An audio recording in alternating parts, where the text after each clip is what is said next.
রাজ্য শিক্ষা দপ্তরের অধিকর্তার কাছে অল ত্রিপুরা স্কুল কম্পিউটার শিক্ষক সংঘের উদ্যোগে 5 দফা দাবি আদায়ের লক্ষ্যে আগরতলা রবীন্দ্র ভবন থেকে র্যালি করে শিক্ষা ভবনে ডেপুটেশন প্রদান করা হয়।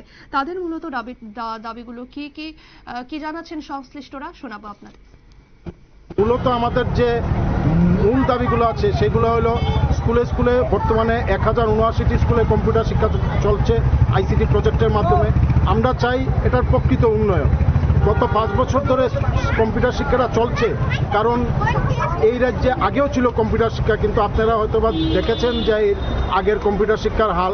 আর এখন 2021 সালে আমাদের এই সরকার প্রতিষ্ঠিত হওয়ার পর পুনরায় চালু হয়েছে 21 সালে, তারপর থেকে আজকে 2025 সাল, কিন্তু আশানুরূপ উন্নতি তো হয়নি। তো এই শিক্ষাটা শুধু শুধু অর্থের ব্যয় হচ্ছে।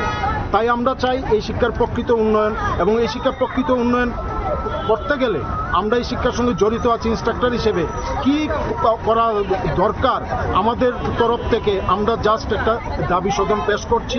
এখন আমাদের আশা যে আমাদের রাজ্যের মুখ্যমন্ত্রী তথা শিক্ষামন্ত্রী মহোদয় নিশ্চয়ই এই বিষয়ে চিন্তা করবেন, এবং আমরা আশাবাদী যে ভারতের অন্যান্য রাজ্য যেভাবে এই আইসিটি প্রজেক্ট কম্পিউটার শিক্ষাটাকে গভর্নমেন্টের তত্ত্বাবধানে নিয়েছে থার্ড পার্টি থেকে।